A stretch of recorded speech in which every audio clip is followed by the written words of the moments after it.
Hello and welcome to Talk 200, a lecture and podcast series to celebrate the University of Manchester's bicentenary year. Our 200th anniversary is a time to celebrate 200 years of learning, innovation and research, 200 years of our incredible people and community, 200 years of global influence. In this series, you'll be hearing from some of the nation's foremost scientists, thinkers and social commentators, plus many other voices from across our university community, as we explore the big topics affecting us all. In this third Talk 200 lecture, Mike Shaver, Professor of Polymer Science and Director of Sustainable Futures at the University of Manchester, discusses sustainability challenges and the complex nature of our material world, with a particular focus on plastics. He explores how to recover value from plastic packaging waste and why unpicking the complexity in these systems is essential for a more sustainable future. I'm Professor Colette Fagan. I'm Vice President for Research at the University of Manchester. Welcome to this special Talk 200 event and the splendid venue at RIBA. I have two important housekeeping events before we start. The first is, if there is a fire alarm, please make your way to this exit and RIBA security staff will help you leave the building. The second, which is more certain to happen, is there is a reception at the end, and I would love it if you would find time to stay with us for discussions and meeting people after the event. This is the third of four major live events of Talk 200, the university's lecture and podcast series running throughout 2024. Our bicentenary year. I'm delighted to be joined by those of you here in London and the many more joining us online for this lecture and panel discussion. The previous lectures and broadcasts, and you can pick up one of these outside to get the link, have covered debates including health equity, social justice, innovation, climate change and energy, and these can be all accessed through our university bicentenary webpage and the usual podcast channels. The university's 200th anniversary is an opportunity to reflect on our past, celebrate our present, and look to the future. And the Talk 200 series invites listeners to be part of this journey with us. The series features some of the nation's foremost thinkers and commentators from health and physical science, social science, history, the arts, and many more voices from across our community.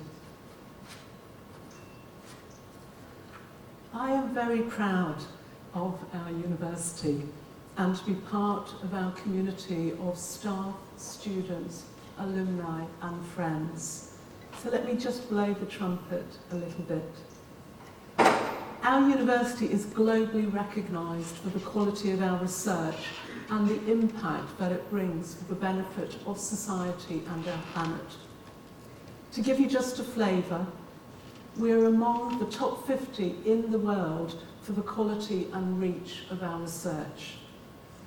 We are among the top 25 most international universities in the world in terms of our staff and students. We are second in the world for the impact and contribution that we make to the delivery of the United Nations Sustainable Development Goals. And of particular relevance to this event, we are third globally in the Sustainability Index, which measures universities' ability to tackle the world's greatest environmental and social challenges. And this is all down to our staff and students. We're very pleased to be joined this evening by one of them, Mike Shaver, Professor of Polymer Science and Director of Sustainable Futures at the University of Manchester. Mike's lecture, The Unmaking of Everything, asks, how can we address the sustainability challenges of our material world? Professor Shaver will explore the complex nature of our material world and challenge our understanding of what sustainability means through a focus on plastics. Mike will examine our presumptions around plastic packaging waste, the complexity of these materials in essential objects, from our credit cards to conveyor belts to cars, and the interrelationship between these materials and our carbon footprint. He will explore how to recover value by unmaking these systems at end of life, and why unpicking this complexity is essential to recover value by recycling, reusing and deconstructing objects, components, materials or molecules, all essential for a more sustainable future. Following Mike's lecture, I will introduce an expert panel discussion, colleagues at Manchester, who will delve into how our university's interdisciplinary research in our material world can usher in a more sustainable future, from design and development to working with industry. The panel includes Dr Helen Holmes, Deputy Director of Sustainable Futures, Dr Rosa Cuéllar-Franca, a Senior Lecturer in the Department of Chemical Engineering, and Dr Ciaran Lahive, a Research Fellow at the Sustainable Materials Innovation Hub. Our online audience can join in with the Q&A by heading to www.slido.com and entering the hashtag unmaking. So Mike, please make your way to the stage. Thank you.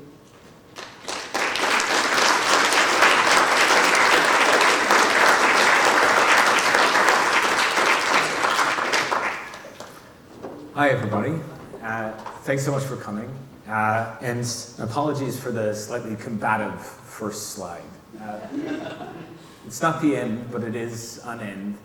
And when we think about the challenges that our world faces, and this is a lecture really about sustainability in its grandest sense, we have to first understand that there is a deep interconnection between these different challenges.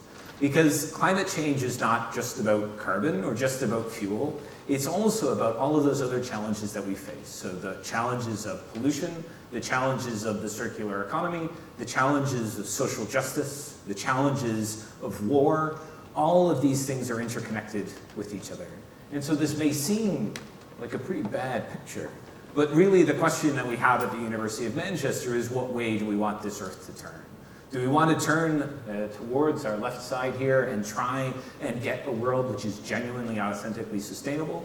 Or do we want to just give up? And actually, really what we need to do is to work together, to collaborate, and to build these relationships. And today I'll talk a little bit about our work and our vision, but also how that connects to so many different things that are happening around the world.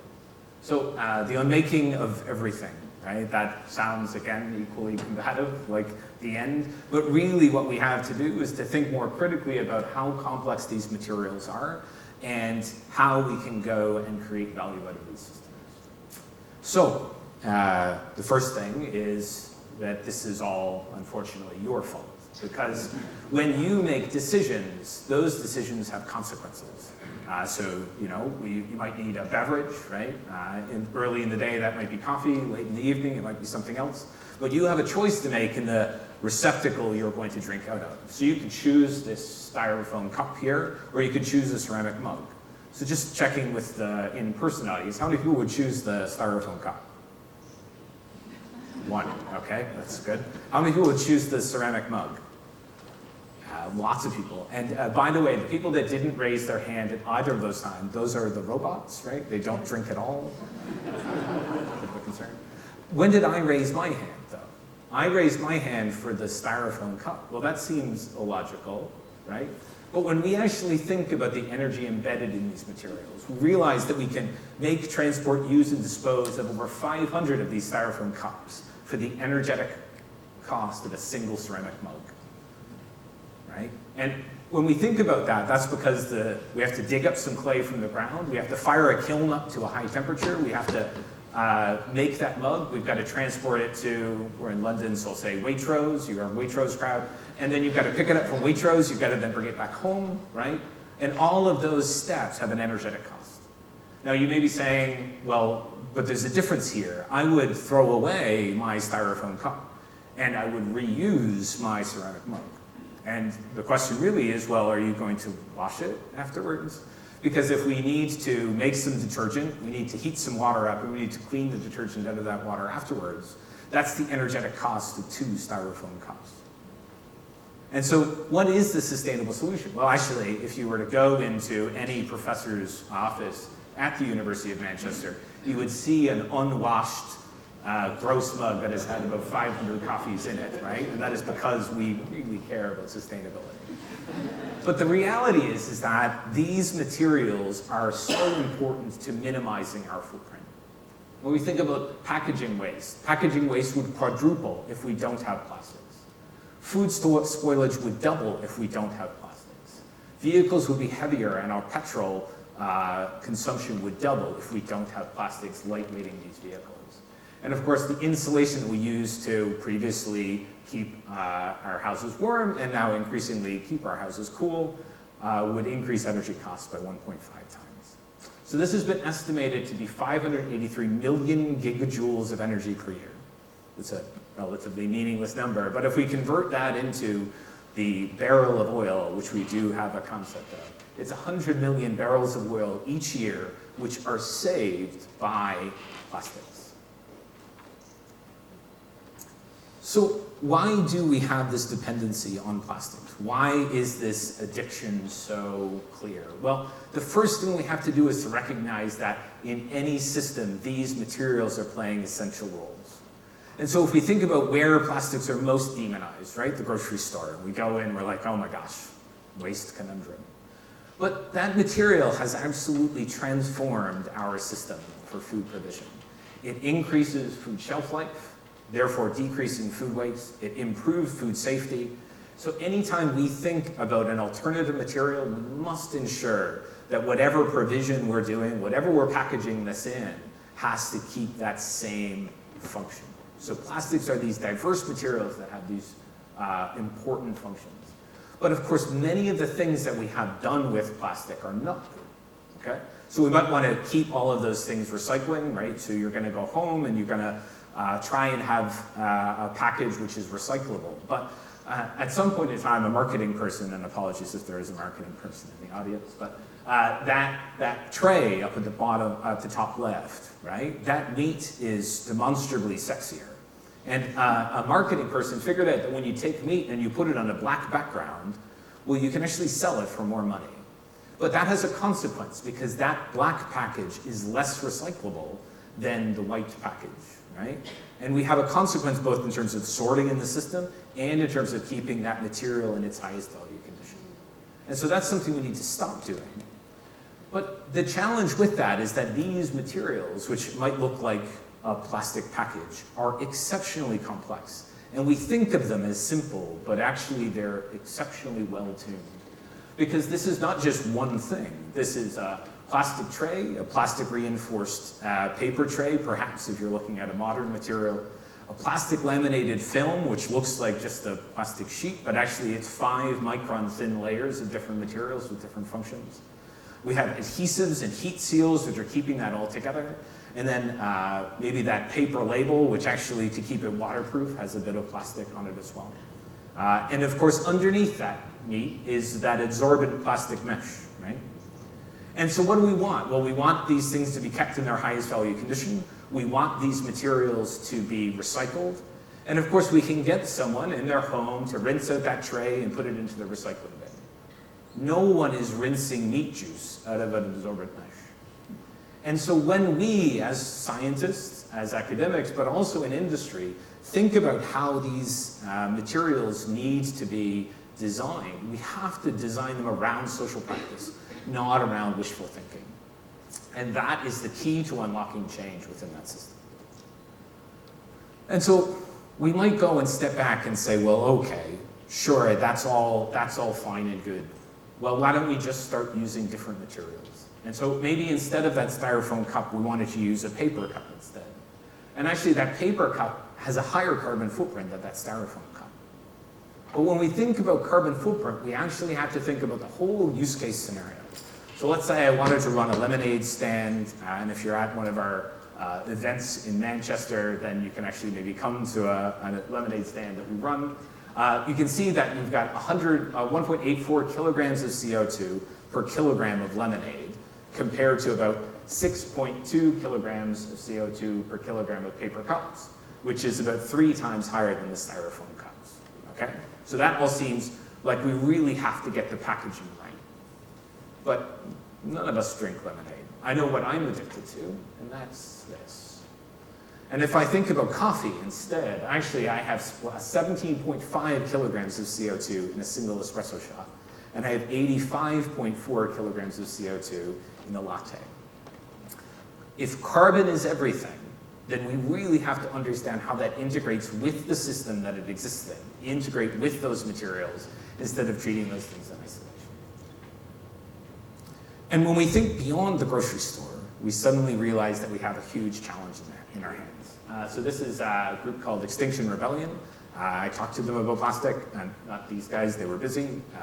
But one of the things of this group is that, you know, in the past they were sort of a zero plastic group, right? An advocacy group that wanted us to have zero plastic in the world. But of course, what they didn't realize is that these plastics were in their textiles, in their PPE, in their footwear, in their electronics, and even in the adhesive that is attaching this gentleman's hand to the London Stock Exchange. And the complexity of our plastic world and these polymers that we depend upon go much further than our addiction to plastic packaging. So our integration of these and the things that we value, well, that doesn't mean that these are materials sent from heaven and we need to keep this addiction. I'm not a plastic apologist. We actually have huge problems with this plastic system, but we have to equally recognize the importance of it. And so when we think about where these are really challenging, well, we have large objects which are littered. We have the breakdown of these materials forming micro and nanoplastics in our environment. We have plastic producers often deflecting criticism and not taking ownership of their part of the problem. All of these things coming together in a situation where we really have inadequate waste management facilities for these materials. And that's because we often have this priority of economy over environment. And so what does this actually mean for the broader system? Well, the reality is that this view that we need a more sustainable material, or we need something which is going to be a panacea or a silver bullet, well, that simply is not true. There is no such thing as a sustainable material. When we think about the future, what we have to first recognize is that these plastics hold massive societal benefit. And if we don't recognize that societal benefit, we're going to have severe unintended consequences. We also have to recognize that alternatives often have a higher carbon footprint, and we can't try and address a waste problem by introducing a problem in another bit of our sustainable system. We have to recognize that plastics are diverse, and this problem goes well beyond grocery stores, and that we need solutions which are integrated together, that are tuned towards those different fates of materials. So we need to reuse things, we need to recycle things, we need to deconstruct things, and if we can't do anything else, then we might be able to pyrolyze those things, but the thing we must not do is to release that material into the environment. And so when we think about our plastic-free world, it's actually that there are grave consequences about trying to imagine a future without this material. But if we don't deal with the problems that we have with its environmental consequences, we have equally grave consequences in terms of this extraction and pollution. So what do we do? Well, the reality is what we need is some sort of a sustainable system. So a sustainable material only exists in a sustainable system which can recover its value, which can control its release, and where we can recover that value from all plastic that goes through the system. And of course, our work, my research, is focused on plastics, but this same concept could be and should be applied to all materials which flow through our lives. and that is the concept of the unmaking of everything. If you were going to remember one thing from this chat, it's this. It does not matter if something is reusable or recyclable or compostable, if it is not reused, recycled, or composted. So the first thing we have to do is think about that system using past tense terminology and stop wishfully thinking about what might happen to a material and assuring that that fate is realized. So what are we going to do about this? It's a really hard problem. But luckily, 6 years ago, I joined the University of Manchester and met lots of brilliant colleagues, and together we're trying to address some of these challenges. And so I'm going to pick up just a few of the things that we're doing to try and pick up solutions to subsets of these challenges, just to give you a bit of a story about how we're working on this. So the first project, if I just go back, so this is the central thing, which is a project which we started 4 years ago called One Bin to Rule Them All. And so this started as a Lord of the Rings joke, is now is going to be something which ends up on my gravestone. But really what this is an integration of social science and economics and material science in looking at what happens in household waste management. During the pandemic, we got the fun task of actually getting outside our homes and going to sort through other people's waste. So when I say our team is garbage, this is actually a positive view, but really this is a remarkable community of people who are working together to try and solve these challenges. And what's great about the people we get to work with, the students at the University of Manchester, is they literally fight with each other for the privilege to go to a dump to sort through other people's waste, right? It's quite a remarkable feat. But what was really important about this is the ability to integrate on understanding of material flows, so quantifying all of the different materials which were in the homes of the bins, in the homes of the people who were part of this trial, but also the fascinating decisions which were being made about these materials, right? You know, this picture in the bottom right here where someone has chopped off the top of a Tetra Pak carton because obviously that bit is plastic, but the rest is not. And what we have is a deep and detailed map on both social practice and material flow. So what does that actually allow us to do? Well, it actually allows us to look at the supply chain of these materials in a very different way. And so in the past, when we think about plastic waste management, we demonize three groups, right? We say, okay, I've put this in my bin, it goes to a waste management company, and that waste management company probably does something dumb with it, and they send it to landfill, or they send it to a recycler, and that's the bit of the system. But actually, the things that are happening are a result of decisions which are made across the supply chain. And so by looking across the supply chain, we suddenly see lots of different opportunities to make design decisions which are improving sustainability. And one of the simplest, that I just walked through this, is in the bottom right-hand corner here. So what if you don't mandate sort of all of these systems being the same, but you mandate material segregation? And so one of the experiments, I guess, we did was on looking at segregating food-grade bottles to being either made of PET or HDPE, so Pepsi or milk. Non-food bottles are only PP or other, but we don't put PET or HDPE in those systems. Food-grade pots, tubs, and trays are only PET or PP, and then non-food pots, tubs, and trays are only HDPE. The decisions that a waste management company can now make increases that value dramatically. So the waste management company, instead of losing money by recycling, can make money by recycling. You tie an environmental outcome to an economic outcome, and then you incite change across the system. The second thing that I wanted to look at was, instead of thinking about those packages, to think about another material flow.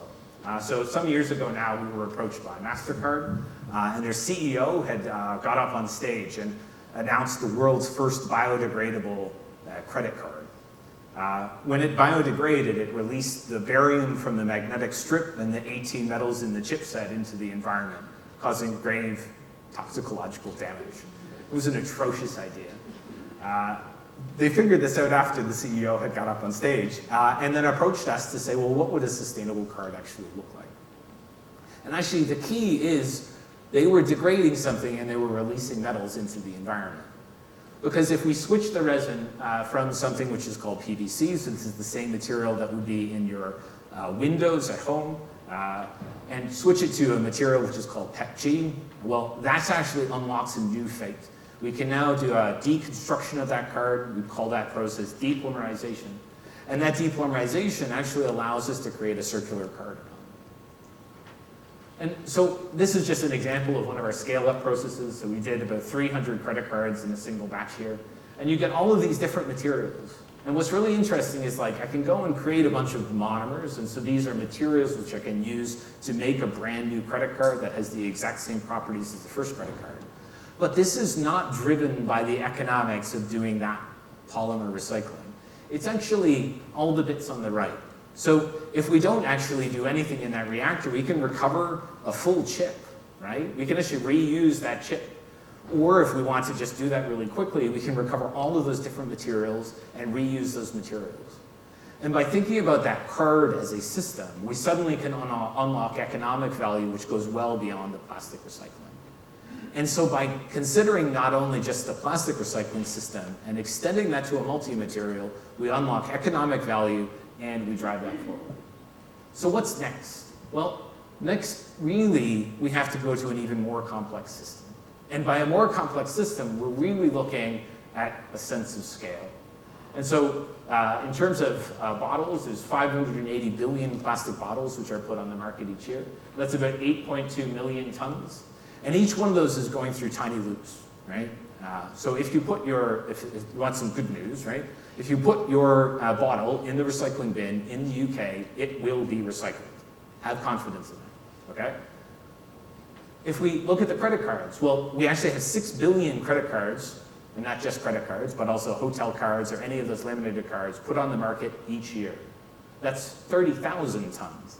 So actually, even though that's a more complex material flow, it's actually not that much material compared to the bottles. And then we look at cars. Cars have 92 million vehicles put on the market each year. That's 173 million tons of material, and that's 15% polymers by weight. So we actually have more plastic material in the cars than we do the bottles. And so I was fortunate enough to get awarded a Royal Academy of Engineering chair to work with an ambitious electric vehicle company called Polestar. And if we think about, you know, I pitched to them, oh, okay, yeah, we can do this for a credit card. Oh, cars are really hard, right? So if we think about this car as a multi-material, we suddenly realize that we have a huge range of different materials. We need to be able to separate those out. Each of them is going to have a different fate. And I have commingled with that glass and metal and so many different components that it becomes exceptionally difficult to recover value. Not only that this is a company because, you know, if we want to go and recycle a milk bottle and put it into a milk bottle, well, that's a technical challenge. But to recycle a milk bottle and to put it into a car, well, I have a higher spec. I need to ensure that that is safe. I need to ensure that that still maintains the integrity of that car and that's still going to be good to use for the entire lifetime of that vehicle.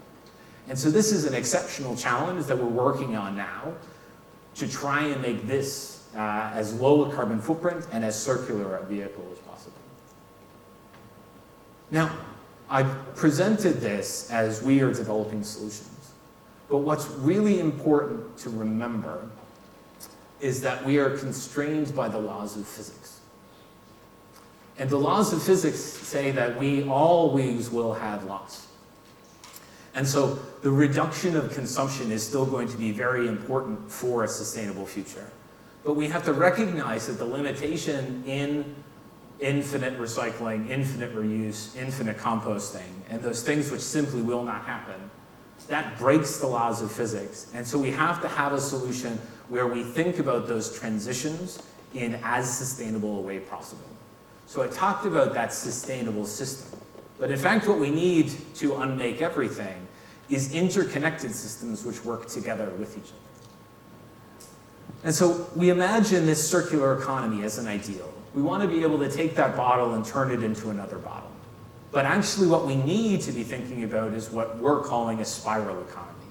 And so how does that bottle turn into our our car? And how does that car turn into a chair? And how does that chair turn into, let's say, ID Manchester?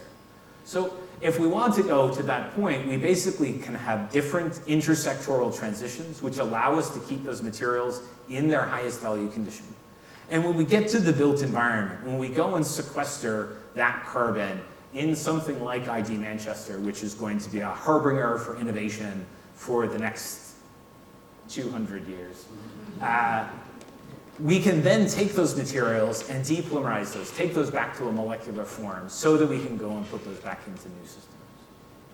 That spiral economy is about transitioning in the most sustainable way possible those material flows across those systems.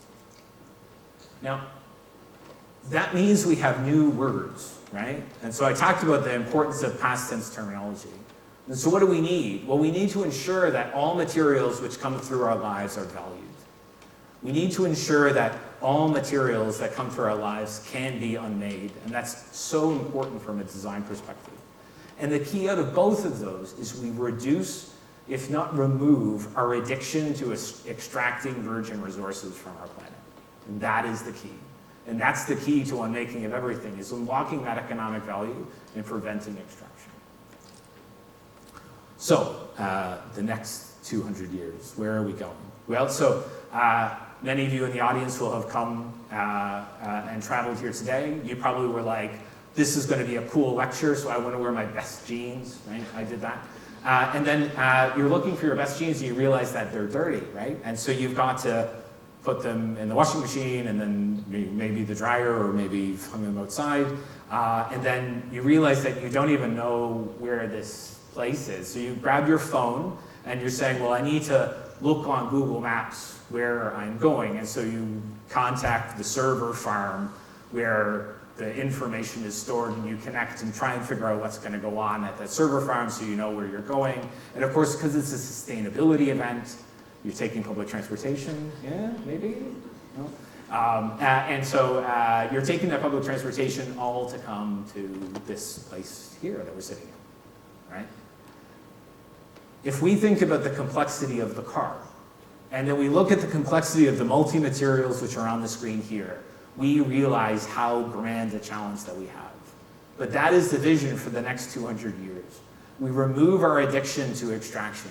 We recover value from all of these material flows, and we retain value in some of these objects, some of them as components, some of them as materials, and some of them as molecules, by making the things that create our world. Thank you.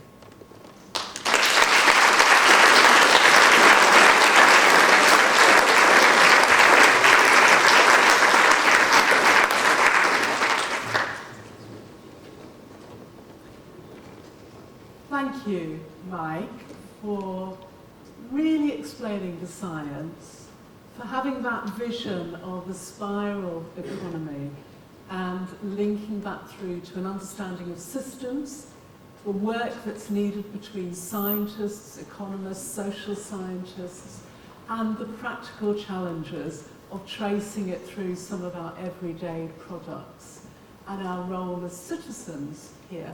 And I use a clean ceramic cup, so we've all got our little bits of guilt in the room. Let me invite the panel, but first let's have a round for Mike.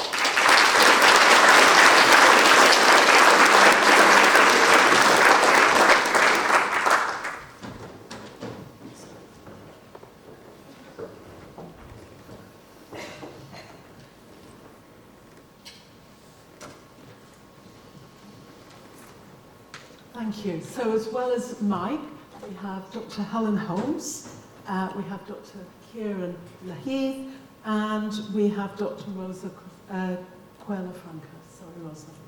So what we're going to do is I'm going to ask them each a question to warm us up, and we will then be coming to the panel, to the floor, sorry, and also I will be signalled when there's online questions so that we can really get under the skin of the debate here. So, Helen,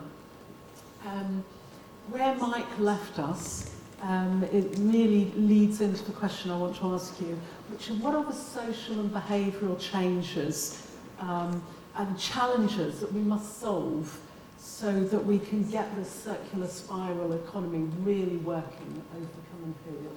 Thank you. Thanks for a great talk, Mike, as well. So I'm a social scientist, so very much focused on social behaviours and practices. And I really think that the challenges of circular economy and technological advancement need to pay attention to what people are doing with things. Mike talked a bit about this in his presentation as well. Because if we don't, what we end up with are unintended consequences. So my work focuses very much on the everyday, on the minutiae, on the weird and wonderful things that we all do with the objects that surround us, particularly those at home. So to give you a bit of an example of where a technocentric solution for circular economy has gone wrong, you may be aware that a lot of plastic bottles in particular, or plastic waste in the past, has been recycled into sportswear. What wasn't really taken into account when that was done is that people wash sportswear quite regularly, and every time they wash it, thousands of micro and nanoparticles are released into the ecosystems. So that's one example. Another that I was thinking of when Mike was talking about credit cards, and I thought you might mention this, but you didn't, because I know it's something we've talked about before, is obviously we're keen to recycle those, but what do most of you do at the end of life with a credit card? You cut it up. So these practices are really important. And I've got one further one, so I'm sort of going from the negative to the positive here, hopefully. The projects that I've been involved in with Mike, which was mentioned in the talk, is one bin to rule them all. And I was the person who was digging around in people's kitchens and asking them lots of questions about what they did with certain plastic items when it came to putting them in the bin. And it was very clear that people are incredibly confused. They're confused about what is plastic, and they're confused about what bin it should go into. So for me, I think it's really important that we have an understanding of how people make sense of materials, not just how they use them, but how they make sense of them. So to give you an example, Satsuma netting. Plastic? Where would you put that? General waste? Plastic bin? Obviously it depends on your local authority rules, but we won't get into that because that complicates matters. We had other instances of, I won't say the name, but a very well-known crisps tube, where people were very unsure of what to do with that crisp tube, and we actually had people, a bit like the example there, where they'd be trying to cut the lid off the top of it, because that felt like metal, then they'd be trying to get the paper bit off. So people were going to great lengths. I sort of want to end my answer on a bit more of a positive, that we can learn an awful lot from what people are doing with these things, but we can also show how people really are trying their best and they're caring about this stuff, and that really matters.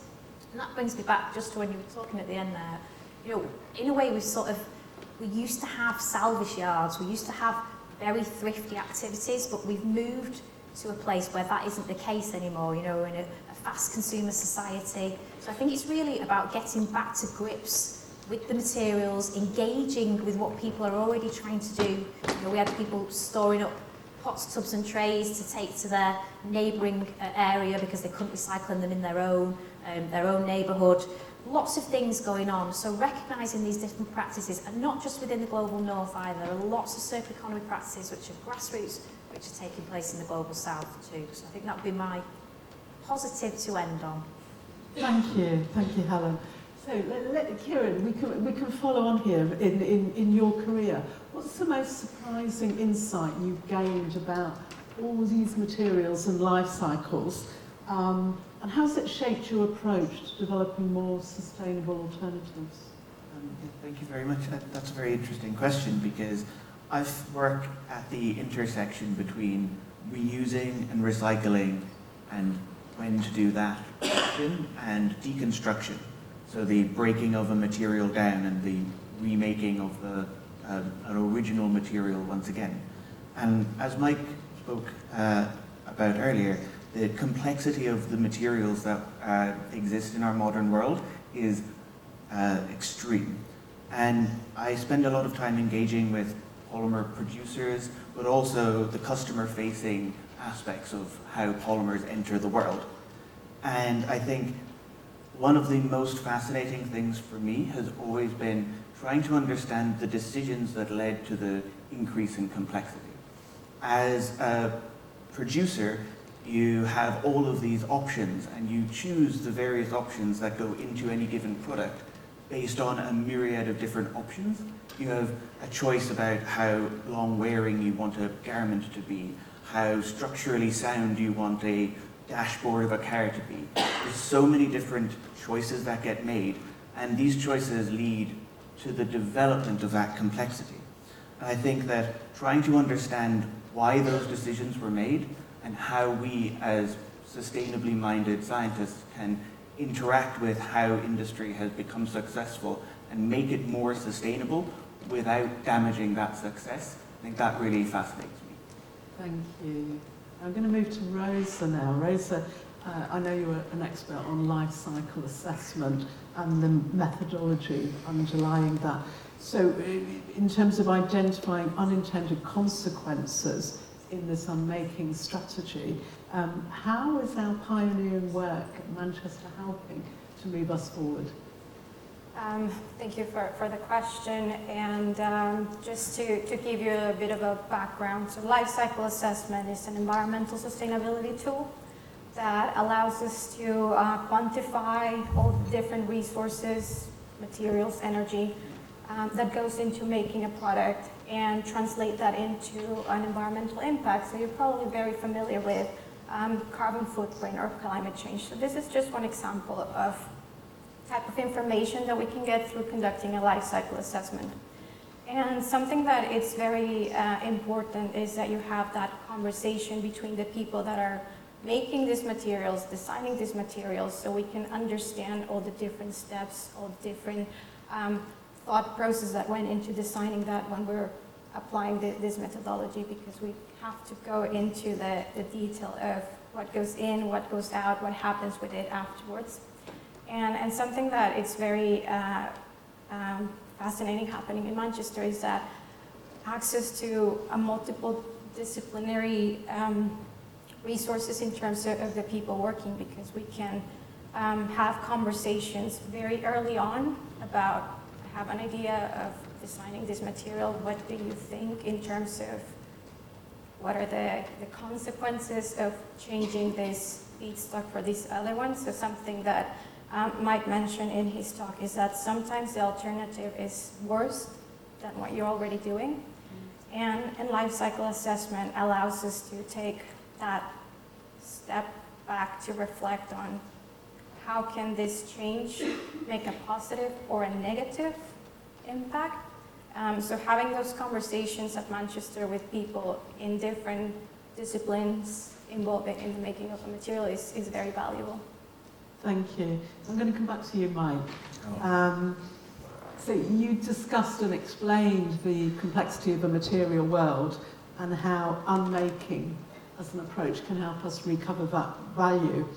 And I know you don't just want to study it, you want to change the world. You want to get us on the blue side of the image we were left with so vividly. So what's the role of academics and their research in dialogue and working with industry to get to the root of the practices we really can change to make a difference? Yeah, well, if I bring together the answers from my brilliant colleagues, the reality is that industry, actually just like the public, they want to change. Sometimes they want to change because they want to influence consumer practices and they want to get more brand recognition. Sometimes they want to change because they actually do want to have a lower impact on the environment, or they want to meet stated climate targets. But they struggle to understand these complex systems because they lack the social understanding to understand how those materials are used. They lack the material understanding of what happens when you make things simpler and less complex, and they definitely don't understand life cycle assessment and the complexity of things beyond carbon, which are going to be potential deleterious impacts. And so academia is essential to those organizations because it helps them reframe what they think the challenge is, and it helps them actually get authentic answers, right? And so instead of trying to get the answer that they think they want, they're able to work with us and actually know what they should do, right? And that confidence is actually really powerful because it allows them to then change, right? And that confidence can only happen when you have interdisciplinary thinking at the core of how you're interacting with those companies. Thank you. So I think you can see why I love working at Manchester, because we've got brilliant people here really getting to grips with important questions. And this is just a sample of our community of colleagues at Sustainable Futures working on these challenges and more. So I'm going to end with the question we ask in all our Talk 200 bicentenary lecture and podcast series, and then I'm going to come to you. So, final question. What do you hope our third century at Manchester will bring to the area, this area of sustainability? I'm going to start with Rosa. I think having end of life present when you're designing a material, that becomes the norm. You're designing a material, but you're thinking what's going to happen to that material at the end of life.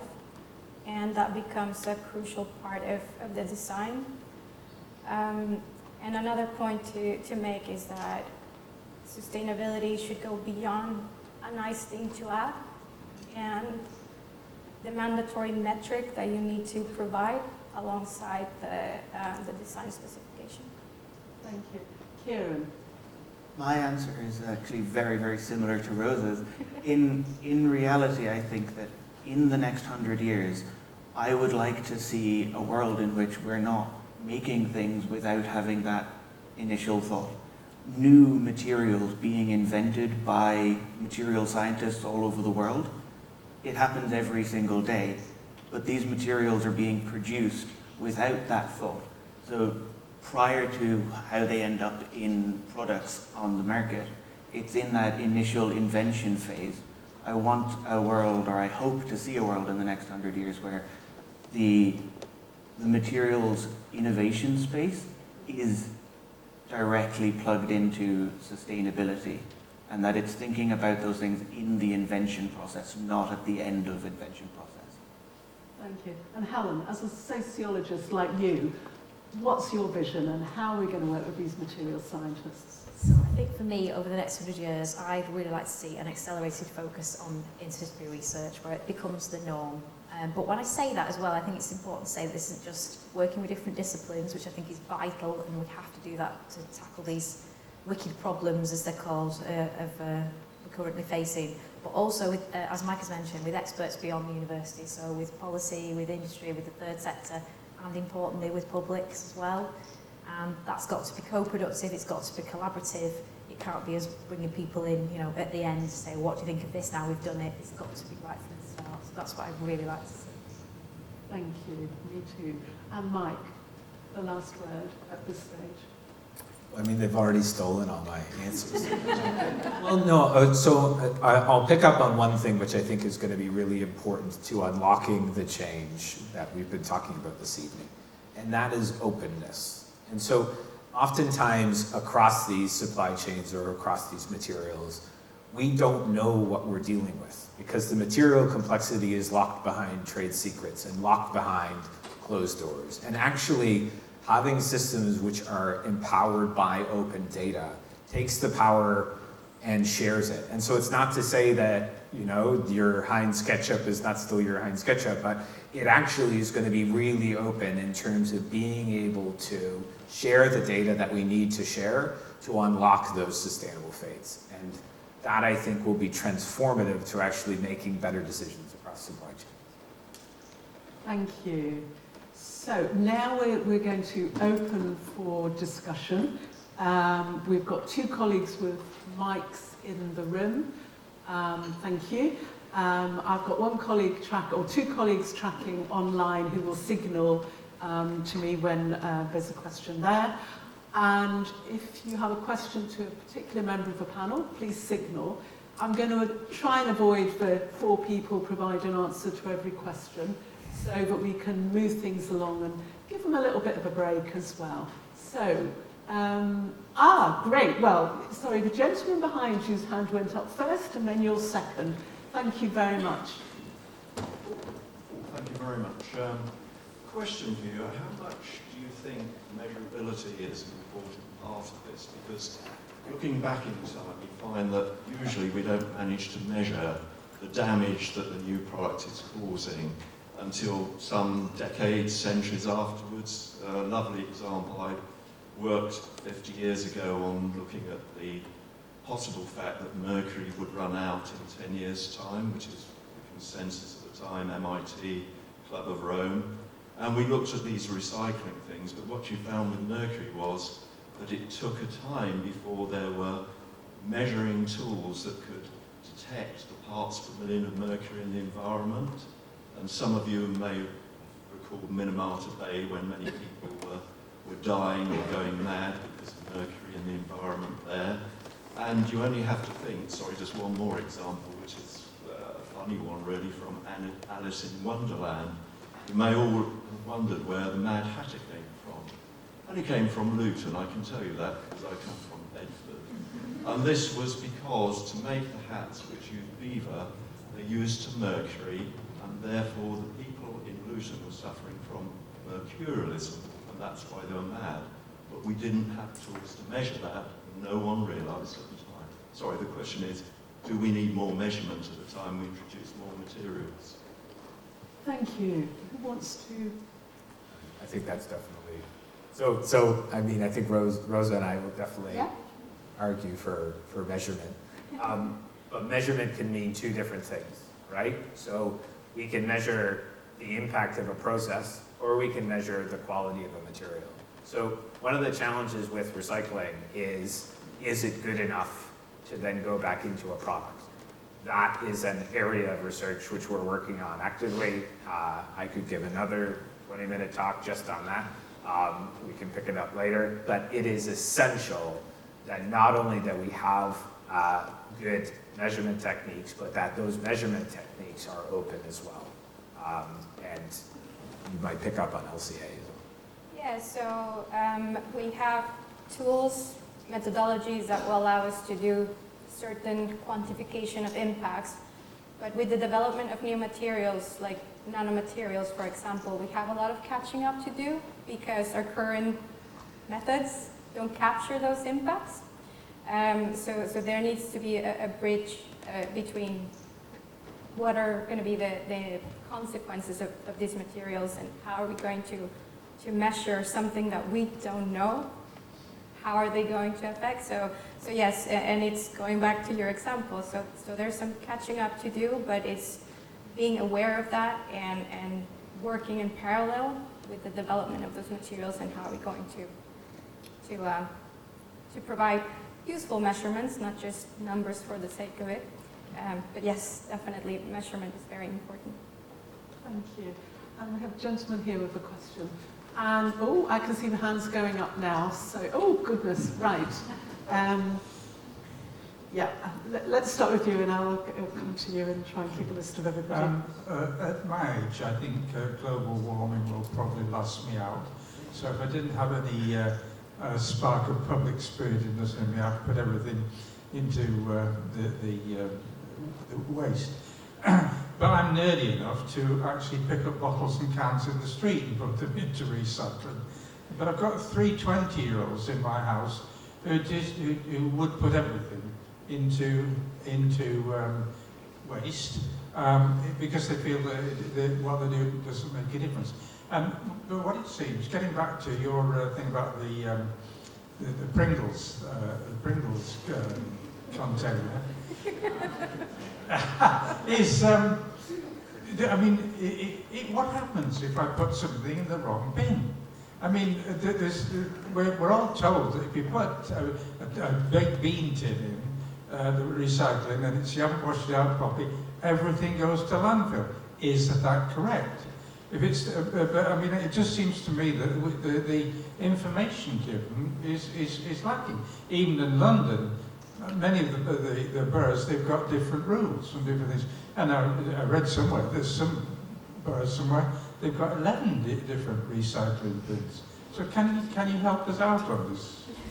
We certainly didn't plant this question, but I'm going to pass immediately to Helen on this one. Thank you. I could give a day-long presentation on bins. The work that we've done. I am known as bin lady, this is the current one at work. So yeah, and totally echo the confusion, and that's something that we've tried to unpick quite a lot. There are so many different rules, so many different bin colours. We've actually written a policy report on this, which you can, I can give you the QR code for if you want later to have a read of. In terms of what happens to your waste, and correct me if I'm wrong here, I think it would vary. So it would vary which local authority it was, then which waste facility it went to, whether the unwashed baked bean can made a difference or not. And I'm sure Mike will tell you why the unwashed baked bean can is in a moment, for some and not for others. So there will be instances where, unfortunately, a load might be contaminated and it may then not be dealt with in the way. So all the way it should intended to. So when you put something in, you hope it goes to recycling. When it then gets to that point, we also hope it goes to recycling, but it cannot always be guaranteed. But I just want to add one small thing about the 20-year-olds and the disillusionment, which is something that we've talked about quite a lot, that a lot of people are sort of thinking, is it worth it? Perhaps not helped by our previous government saying that recycling isn't worth it, and that ended up all over the Daily Mail. I would always advocate that follow your local authority rules. They are probably very complicated. We're hoping things are going to become simpler moving forward. And if you can recycle, do recycle. And hopefully that message will get to younger generations as time goes on. But I'll let you sort out the baked bean. Technically, yes, it's recyclable, but if your local authority is too lazy to wash anything, then it won't be. But that's a decision. That's the difference between recyclable and recycled. So the local authority rules differentiate that, not the potential for it. Easily recyclable. Thank you. So I've got a cluster of hands here. So I'm going to do a few here and then come to, no, just the gentleman 4 rows back. Thank you. Yeah. And then I'll take the gentleman behind as well. Then the rest of you are going to have to fight with your hands. I'm trying to make this. I'm very glad that a social scientist is part of the group. The one thing I don't think mentioned is the role of politicians in rewarding manufacturers and retailers who are going in the right direction. An example might be what colloquially known as a sugar tax. And look how controversial that was. But I've just wondered what thoughts, I'll let the chair decide who answers, but what role you think politics and politicians should play? Massively. So when we finished the project, as I said, we've got this policy report which we then fired out to as many different people as we could. We do think that's influenced the last government's policy. Whether that gets put through, it's called simpler recycling. We're not sure whether that will happen or not. We've been in conversations with DEFRA and other agencies. But yeah, it's huge because actually they've got the power to be able to facilitate change to where it matters too.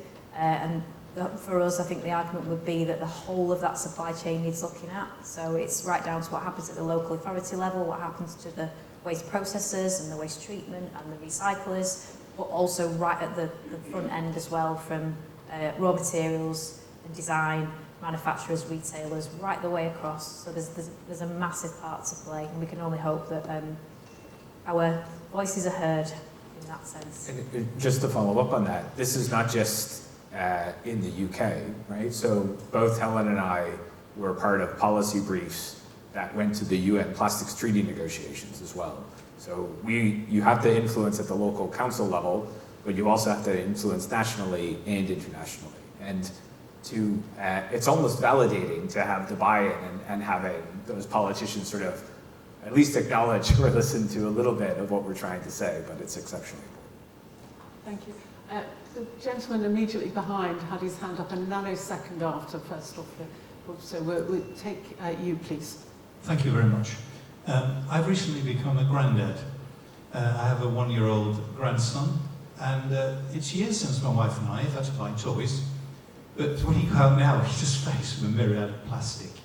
Now, you've looked at packaging, you've looked at cars, but toys got to be a massive problem. And when you look at them, there's a mix of metal and all different types of plastic in there. So my wife and I, we try and look towards wooden toys if we can, but maybe that's not sustainable. Maybe that, you know, from what you were saying, Mike, about transportation and the other costs, but we look for those because at least we think it might degenerate. So what work are you doing on toys? And am I right in thinking wood is better? Thank you. Yeah, probably. Do you want to take? Yeah, so I'm personally currently not doing anything on toys, but it's definitely something that I think would intersect very heavily with a lot of the work we are currently doing. I would say that the material that's used to make Lego is one of a very commonly used material in the automotive sector also. And I think that in that sort of a sense, I think every sector that we investigate allows sort of the generation of knowledge that can be then transitioned into other sectors. So packaging influences learnings that can be utilized in looking at the automotive sector, and then that can then lead to further sectors. I think that within the sort of concept of toys, I think the decision-making processes are the ones that need to be investigated. It's like what kinds of toys and then what kinds of materials are necessary for those toys. Because if a child wants to play with a water gun, I don't know if that exists in made out of wood. So it's a sort of a challenge where it's like what exactly is the toy's purpose versus what materials would be the best choices for that. But unfortunately, I'm going to have to throw it back to Mike as to whether plastic toys or wooden toys. Wooden toys have a higher footprint and a higher water impact than plastic toys. But I would actually step back from that and say, well, what toys are you buying? Because if you buy Lego, well, the whole experience around Lego is build and rebuild. And that actually is ensuring reuse of that toy, right? And so where are you buying it from? Are you buying it from a charity shop and you're actually reusing that toy as your grandchildren age? Or are you buying toys which encourage active play? And I think that actually the process of thinking about what play you want, that is tied to then really getting those early experiences about what sustainability means. So buy more Lego. Thank you. I've noted you at the back, but I'm going to come to a question from our online, and I will come to you next. Thank you.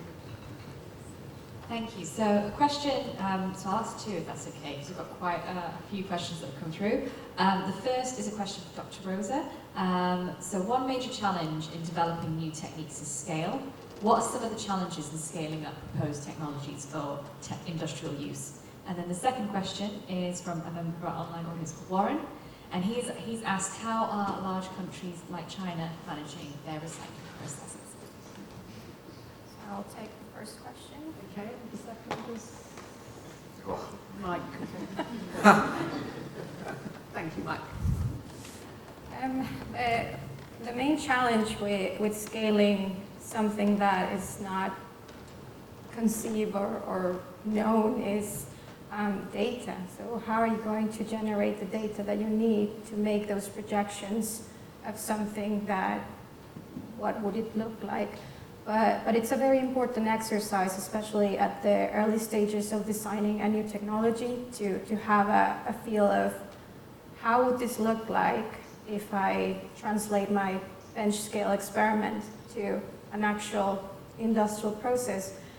And even though the technologies that might be associated with that processes are not there yet, we can get a good idea of how many steps would it take to go from A to B, and have a feel of the intensiveness of the resources and the energy that is going to go with it, and at the same time keep an eye on the economics as well of that process. So it's a good exercise to think about what would this idea look like, but it's the reliability of the data that you use to make those assessments. So it's very important to keep that in mind and make sure that the data that is used to inform those assessments are as robust as possible, considering that it's something that we don't really know much about.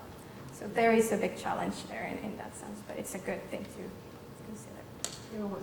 I would also love to add on that life cycle assessment as a tool is becoming more widespread, and it's therefore being integrated into the technological development process so that people can identify hotspots, problems that are areas of a technology in its infancy and develop workarounds, solving those problems early on so that you don't get to the end point and then have to figure out that it's a big problem.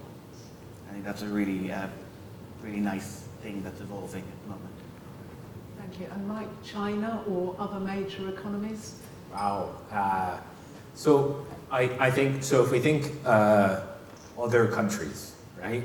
So each country has its existing waste management infrastructure. Sometimes that waste management infrastructure is informal and they don't have sort of set up facilities like we do, and so we want ours to be better, right? So our 20-year-olds stop being jerks. But in other countries, it's so informal that we actually have to think about the consequences of any one of those changes. One of the things that is true about other countries, and this does include China, is that there is a greater focus on pyrolysis. So this is, sometimes in our lab we call this posh burning, but sort of breaking things down either for energy or not keeping them in their highest value condition. And I think that's very challenging because you're not necessarily retaining the value, and there's going to be an environmental consequence to that.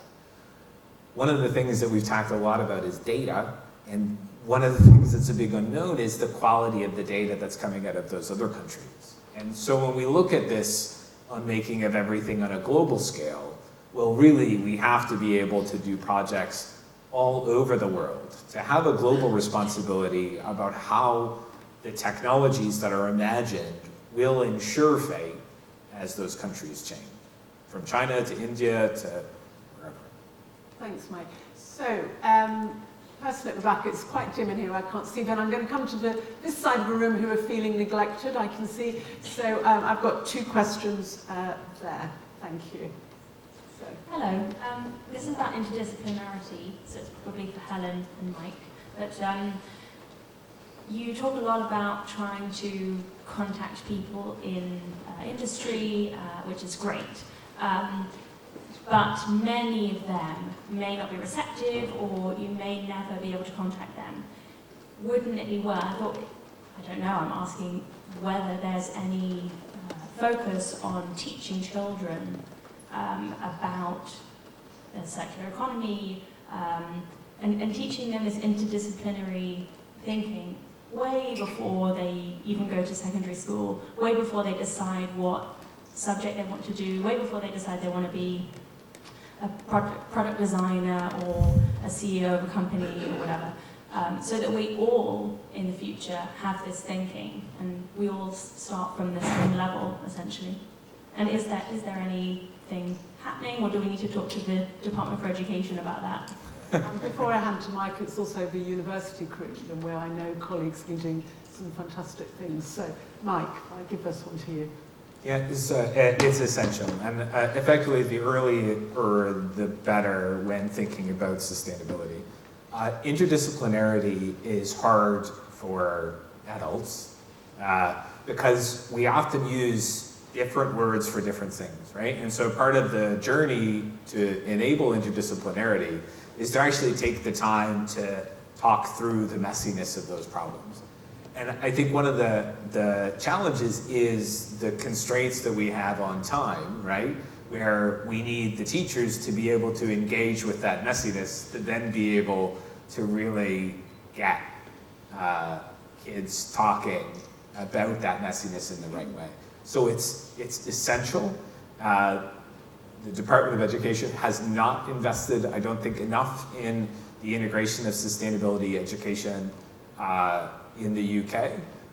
We have some exceptional people at the University of Manchester who are working on this, And really it's about ensuring that access to information. And one of the things we want to do is to sort of develop a series of primers where it becomes accessible, where we have this sort of open access training where anybody can go and do that.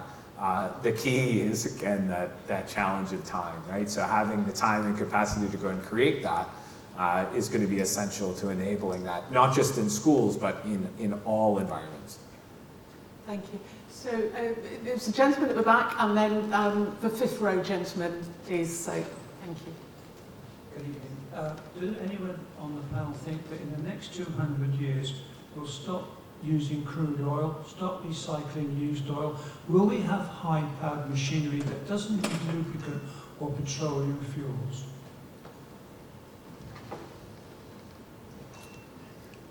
I would answer that by saying I don't think we will ever, never extract a little bit of oil. Maybe we will, maybe we won't. I would say that we will, over time, get better at making the use of those materials more limited. That would be the only thing I can suggest. Down to the gentleman in the fifth row. I mean, I'm looking over here for hands. Can take one more hand from this side. Yes, I can see you. Just to comment on that last one, I think you can actually synthesize a lot of the products as well. So from hydrogen and even from carbon dioxide and make products. My question is really looking at internationally. Mike, you talked about openness and you said that we need to get openness.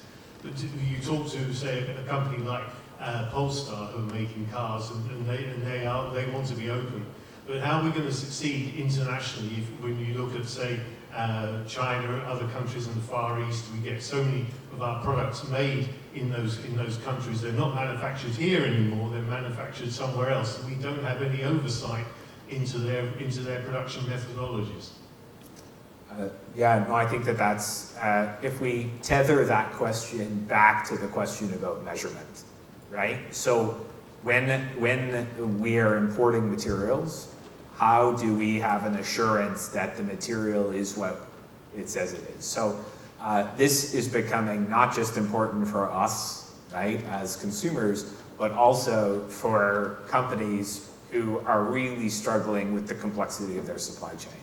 So international companies who are trying to make those sustainability decisions are desperate for good quality information.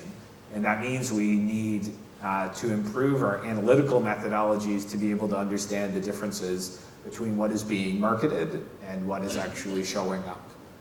And that actually then allows you to know how to use the materials correctly so that you get the desired quality of product and you stop having waste. In terms of your sort of follow-on comment, I absolutely agree that the first thing that is going to be a transition is moving away from our use of oil for fuels. And so synthesizing fuels will stop our addiction to burning stuff, which is actually really quite valuable in making some of those more challenging products. We have to also think about the footprint of a CO2 methodology and whether or not it's higher than what we would be doing normally. Very complex. Thank you. So I've got a question over here. I've got one question on Slido, and I'm sorry, two people whose hands up, the one behind you did come up before, and we will have time in reception for you to nab people. So please. Yeah, this follows on from some of the previous questions and comments. I was wondering if you're doing or thinking about doing any work with environmental charities, because I've been concerned sometimes that some of the advice they're giving, and indeed some of the campaigns they run, are not scientifically based and are actually taking us in the wrong direction.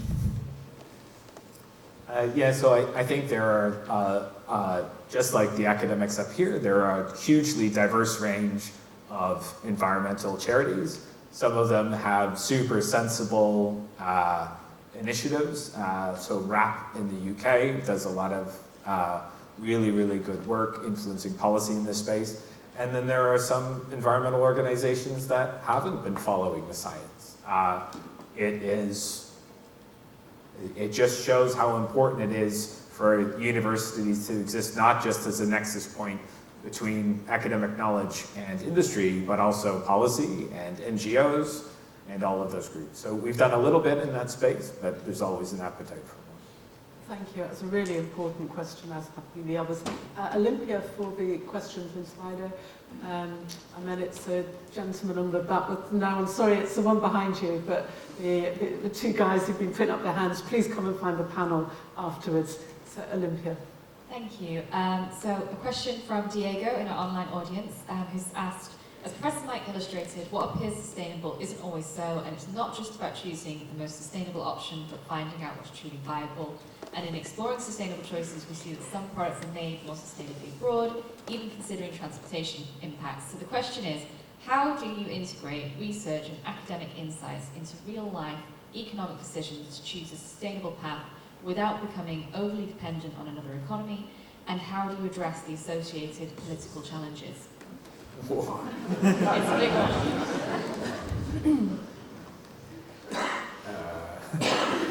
So I think some of that has been demonstrated actually in the lecture this evening. Yeah, I think one of the really important things to realize is that I put the planet up for a reason. Like, yes, we are in the United Kingdom, right? And as a proud Commonwealth escapee from Canada, we have lots of global influence as the United Kingdom, but we exist in a world with really complex supply chains. And so we have to recognize that that world in itself is the largest system which we are trying to optimize. And that means we have to build international collaborations, right? The university has exceptional collaborations. We were just talking earlier about a new project with Melbourne that we're going to be kicking off. And actually it's about using that international reputation and network to be able to go and understand the systems in those other countries, but also that insight chain. And make practical interventions into a huge complex system, rather than stepping back and saying, we can't do anything, it's too complicated. So the last question thank you, that's others in the room. I'm really sorry, it's lovely to see so much interest in the questions. Please do bring them into the reception, because I'm going to get the wave in the moment about guillotining on time. So over to you, please. There's carrot and stick. The carrot is the economic value. The stick could be regulation. How much are you doing to influence regulators? Lots. So we have very strong connections into government and all kinds of bits of that. We have submitted way too many reports into different consultations. We interact a lot with the emergent, what's called extended producer responsibility steps, which are going to be coming into play. As Helen had mentioned earlier, a lot of the language that we wrote was then lifted into this simpler recycling policy. It's essential for us to work with those regulators to make sure that the right decisions are made. The challenge is that all of these things require nuance. And nuance and policy don't always go well together. And so the key is to make sure that the right nuances make it in to the policies which are emerging and that the regulators are going to be looking at. We know also from other work at the university through our Policy at Manchester and other outreach activities, shaping policy can be a long haul if you've got to keep getting the message out there and you've got to keep coming back to it. So it's part of the solution as part of the system, regulation, incentives, practical solutions and driving forward. I now need to draw a guillotine under this. We've had a really, really helpful and stimulating discussion, and I know there are people feeling, oh, why wasn't my question answered? Hopefully we can get to some of those in the reception. Thank you to my colleagues who've been filtering from our Slido colleagues up in the air somewhere. I'm pleased you could join us. But let me just make a few closing remarks. Thanks Mike, Helen, Ciaran and Rosa.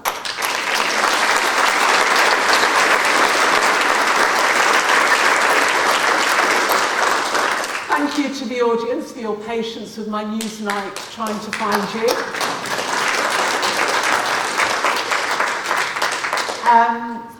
Do take a look at our final lectures. Some of you may know we've got our new president, Professor Duncan Iverson, and he will be doing his first Talk 200 in November. Details on the leaflets out there. I will be at the event, so it'd be lovely to see some of you join us as well.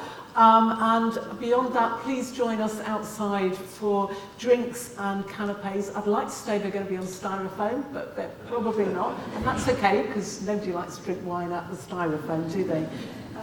So thank you again for joining us, for your ideas, your contributions, your continual support and engagement with our university. Thank you very much. To stay up to date with everything Talk 200, be sure to follow and subscribe to the series on the podcasting platform of your choice. Head to manchester.ac.uk/200 to find out more about this series and all the activity taking place across our bicentenary year. Use the hashtag UOM200 to engage with Talk 200 and our wider bicentenary celebrations on social media. Thank you for joining us for this episode of Talk 200, a University of Manchester series.